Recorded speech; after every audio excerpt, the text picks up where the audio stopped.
The bamboo is moving out the window. Make sure we're on the same plane here and that I don't turn on an oven. Don't do that. If you hear some popping. Can I show some upper thigh? Call some copping. What? You want to start it off? Sure. Go for it. And action on the audio sync. It's my favorite part. Weekly check-in video number 6. 6. I think it's numbers 6. are I think on it's 6. I don't know. It doesn't really matter. This is, I believe, the 6th video we've done check-ins. Anywho, things we're going to talk about in this video. We're going to go over the pre-orders that we sold and how we're thinking, talking, celebrating that. This is always a fun game because just so you know, we record these intros Don't after. Don't spoil it for them. We record these intros after, so we have to like... fourth wall. We have to remember what we talked about. Pre-orders, we talked about development stuff, the process of working with developers. Home development? Oh, home developers. Personal development. Oh, okay. We talked about doing a live call on the last day of our pre-orders and what we talked about during that. And we talked about celebrating positive comments and people who are so wonderful and giving us support. So if those things just have you sitting on the edge of your seat, pulling your laptop close, just ready to go. Keep on watching. Then keep on watching. And if they don't, slide your laptop back, although you probably aren't holding it. Keep on watching. And then, yeah, still watch because Daddy needs a new pair of shoes. I don't know how that relates. No, it doesn't. So we decided to do a live call on the last day of the pre-order window. And everything grew to the top. Papa, can you find me in the night? Listen, the frame here is very limited, so I'm kind of trying to talk with my hands. You're supposed to be looking in and making love to the lens anyway. Oh, I was looking at myself, wasn't I? Dang it. Yeah. You're supposed to tilt that up so I don't. We did a live call. We did a live call on the last day of pre-orders. This isn't something that we planned to do.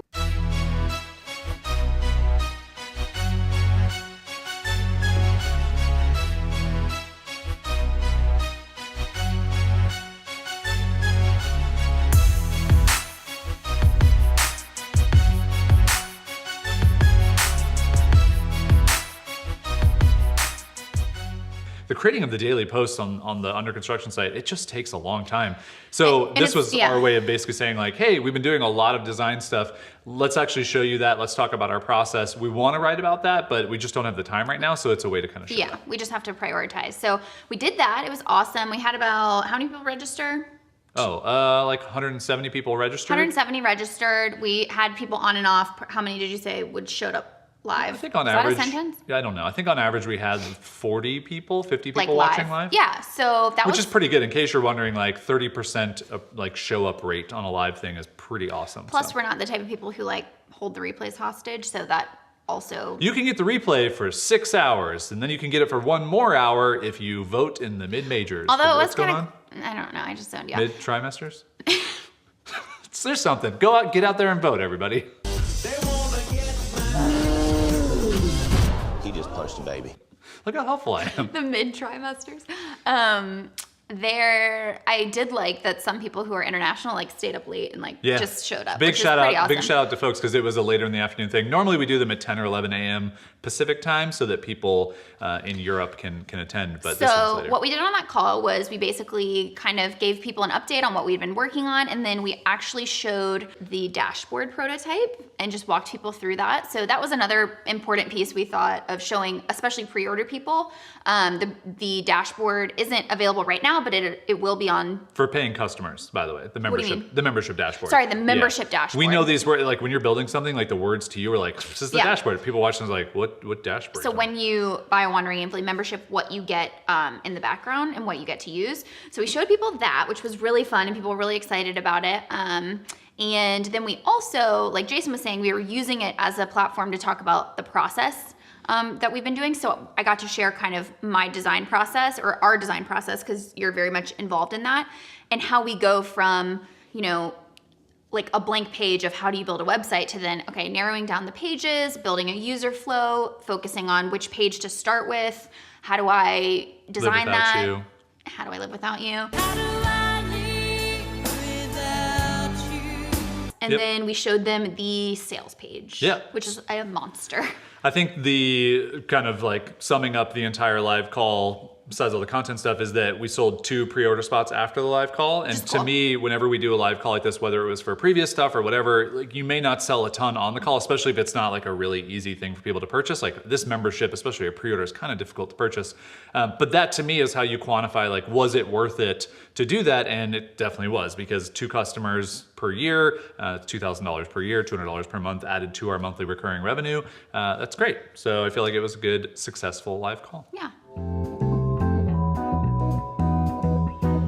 So I don't know how much time I want to spend talking about this, because just talking about it in general is very technical, but I just wanted to bring up working with developers, working with other people. So when we work together, we're about 16 feet apart. I'm looking at our 2 desks here behind the camera, and it's very easy to go, hey, this isn't working. What do you do? What's going on? Come over here, look at my screen. Let's talk about it. And that's easy. But when you're working with people who are remote, when you're working with people who maybe you don't work with all the time, it can be difficult to navigate personalities. It can be difficult to navigate their schedules. And I think one thing that I've just realized is, like, you just have to, like, continue to communicate. And I know we've said that on so many of these calls and meetings and other things we've recorded for you, but it is the most important thing I could bestow upon you if you are thinking about working with outsourced people, freelancers, anybody else, friends, whatever, that are not right in the same office. You definitely want to over communicate with those people, but anybody who's not sitting next to you or within arm's reach, you just have to be over communicative about what you need. And so one of the things, I just hopped on a call with Ben and Mark, who are our 2 developers. Ben is our sort of front-end developer. Mark is sort of our back-end developer, in case you haven't watched any of the other updates. And we just basically chatted about, like, okay, where are things? Because Ben's about to go out of town for 2 weeks and he's not gonna be able to work on anything. So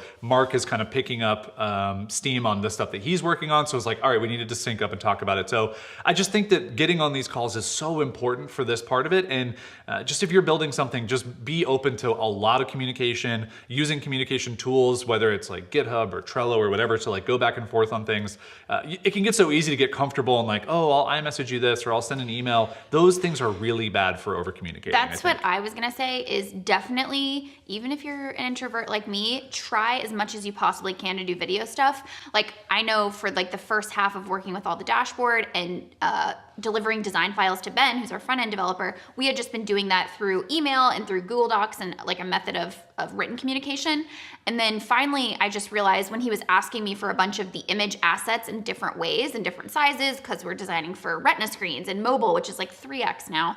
And I was getting frustrated because I'm like, I don't know what he needs exactly. And so Jason was like— And this was in iMessage, so it was like back and forth chat. It wasn't even an email, which can be such a pain. Right. And so Jason was like, I think next time, like, we should just hop on a call. So this time around, when we had the sales page, Jason, myself, and Ben, our front-end developer, hopped on the call and we went through the entire sales page so he knew exactly what the functionality was. The header, or I mean, you want to earn a sustainable income. And then you could be like, that's impossible. Otherwise, I'm just kind of guessing, and it might not even be like what you guys are thinking. Okay. And then I would just ask him, like, hey, how are you going to do this background? Because we have a lot of layers. How are you going to do this background image with this on top? And he'd be like, you know what? I think it's better if we just connect those two. So now I know how to export all of our image assets in a way that is going to be most conducive to him designing or developing the way that he wants to develop. So over communicate, over communicate, over communicate. Guys, we have pre-order customers. This is the hand movement of the day. Guys. It's this, and then it's up, and then it's...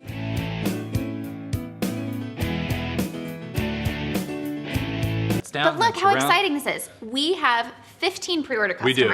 It is we very have exciting. official Waymers. Yep, the Waymers is what we're calling our Wandering Aimfully members. The existing group of people who are already buyers that we've converted from buyer future to Wame, they're very happy that they're not boffers, they're now Waymers. Waymers is better. These acronyms are obviously so important, but it is the one thing that I think we should celebrate. We should take a minute to really enjoy it, because these are the small victories along the way of trying to get to whatever arbitrary finish line you're looking at, and we have an arbitrary finish line we're looking at, that you have to support this stuff. Completely. And if you have this And number— celebrate is what I meant, not support. That's fine.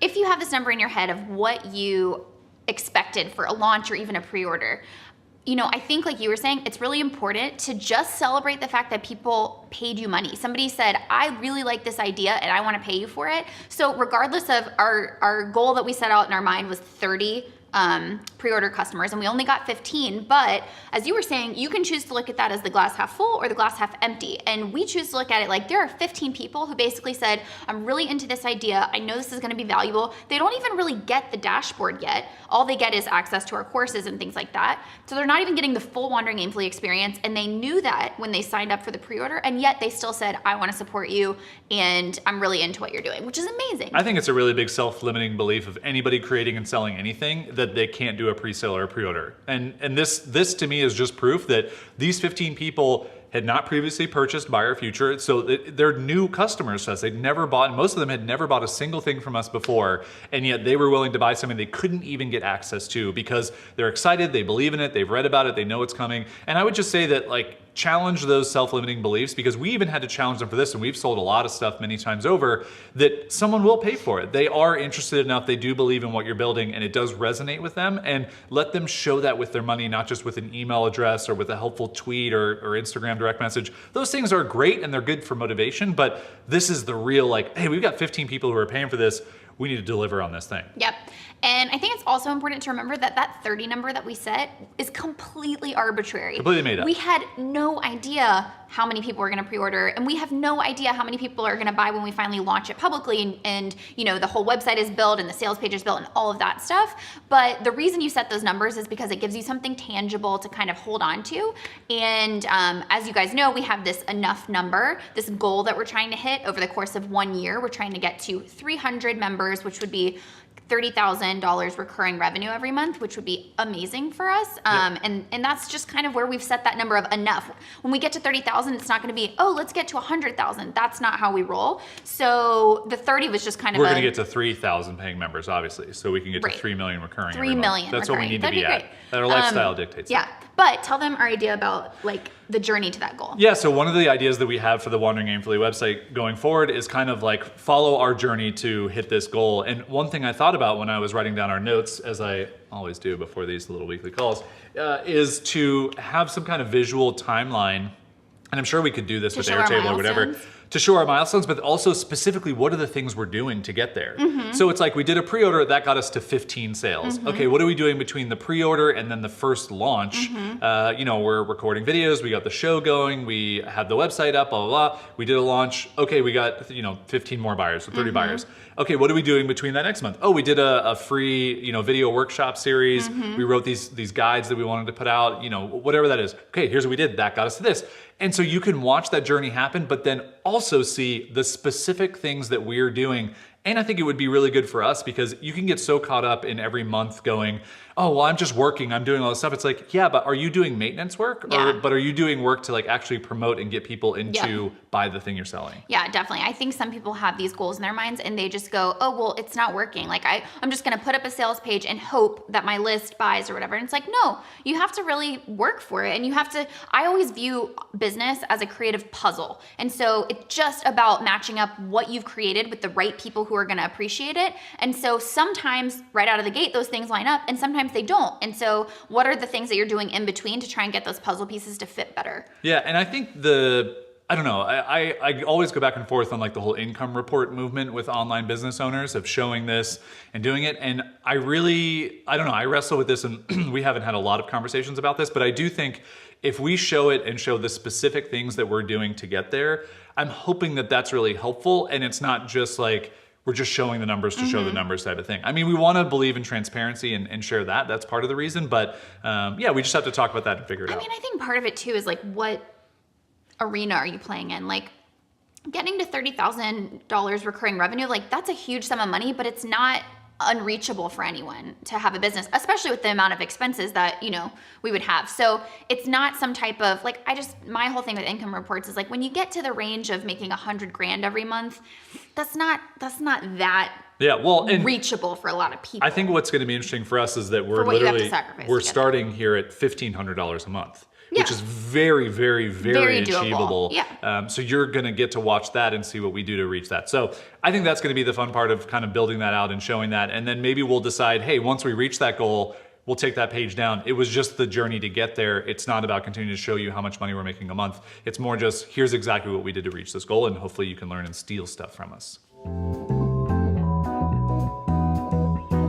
This is our moment of gratitude for you amazing people who are out there, whether you are an existing member, whether you're someone who's just commenting on YouTube, or whether you're just lurking and you're sitting at your computer going, you know what? I like that Jason and Caroline duo. They're doing a great job. We can't hear you yet. Alexa doesn't do that yet. But we are very thankful for that. And I just wanted to highlight two people who had mentioned things recently. And that's not to say that like we're not appreciative of every single thing. These two just really stood out to us. And made us really grateful and like just helped motivate us to keep going. So that's why we want to highlight those people and say thank you. Let's start with Elsa. So Elsa is an Estonian. Hello, Elsa, by the way, because I'm fairly certain you're going to be watching this on YouTube. And I'm not going to read her message verbatim here. It'll be up on screen for you to see. But I just think like her encouragement, her excitement for what we're doing, you read a comment like that and I don't know, to me that it like fills up my bucket. Totally. And it really is so important to take a moment to acknowledge that and not just read that comment, be excited and do that. I think it's really important to celebrate those things. Yep. Again, I think this whole episode has been a little bit of that.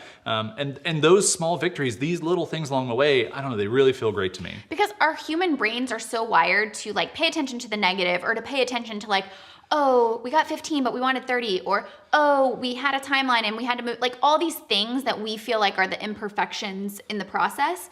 But for some reason, our human brains have a hard time taking comments like Elsa's and putting that in the bank and like really feeling the appreciation for it. So we have to be mindful of that, and we have to take time out, and we have to take effort out and practice in order to like really let that sink in and go, wow, like there's someone halfway around the world who just took time out of their day to, you know, tell us that they appreciate what we're doing, and that's amazing. So and negative comments seem to hang around, right? You get a negative comment, you get a negative thing that like sticks with you for days. A positive comment, it seems to like come and go. And I think the more that we can acknowledge this stuff and save it, and like I have a folder on my computer that I screenshot these things and I go back to whenever I get those negative comments, and it just makes you realize like there's a lot more positive than there is negative. Totally. So anyway, thank you, Elsa. Thank you, Elsa. I've got my laptop over here so that we could make sure that we look at these things. Brendan left an amazing comment, and I actually do want you to read the Netflix line because I think it was kind of fun. I know, I love that. Can I read the whole thing? All right, fine, read the whole thing. Brendan said, regarding your 15 out of 30, I remember back when $100 a month was out of the question. It wasn't long ago. $100 a month would mean a meeting with my wife, 2 to 3 months of debate before we could even consider it. 15 people just gave that to you guys based on a promise. I mean, most people share Netflix passwords because $11 a month is too much for them. 15 people just gave you an amount of money that is absolutely insane for most people. I hope that adds to the context of how incredible this is going to be. Which puts it totally in perspective. Yep. And this is something that we talk about a lot, is like, and why I keep bringing it up. $100 is a lot to some people and nothing to someone else. It's all relative. But I know, because we've been there before, I know what it feels like to be in that bucket where $100 is almost completely undoable. Yep. And like Brendan said, the fact that we had 15 people say, no, and actually one person who did an entire year pre-order. So that was $1,000. Shout out to you, Martha. Shout out to you. Thank you, Martha. She got that, 2 months free basically. But the fact that people did that, and as Brendan said, just based on a promise, and they believe in what we're creating and they know it's going to be great, like that means so much to us. Yeah, I just think it's really like, these messages are so cool. And I, in general, just want to say thank you to that, to people who are sending these in to us. I tweeted that the other day, and I don't mean to just keep mentioning my own tweets, but I just think that it goes such a long way for creators to hear things like this. And as much as I would love for you guys to just shower us with amazing comments and love and all these things, is to go do this for other people. Yeah. If I can just like leave you with this at the end of this weekly check-in, is to a creator that you really like, someone that you follow on Instagram, that you're always liking their stories or their things, just leave a comment, send them a direct message. That may seem so mundane to you and it doesn't matter. That could change someone's day completely and really set them off on a much better inspirational, motivational path than they were probably on because something negative may have hit them. An amazing video on YouTube, a website that you landed on that you thought was really well designed, somebody who said something that made you think in a different way, even someone who left a comment on somebody else's Instagram that you thought was really thoughtful, reply back to that person's comment and say, hey, that was really thoughtful. I think we need more of the acknowledgement of the good things and the positivity so that people are encouraged to keep going. Wrap up.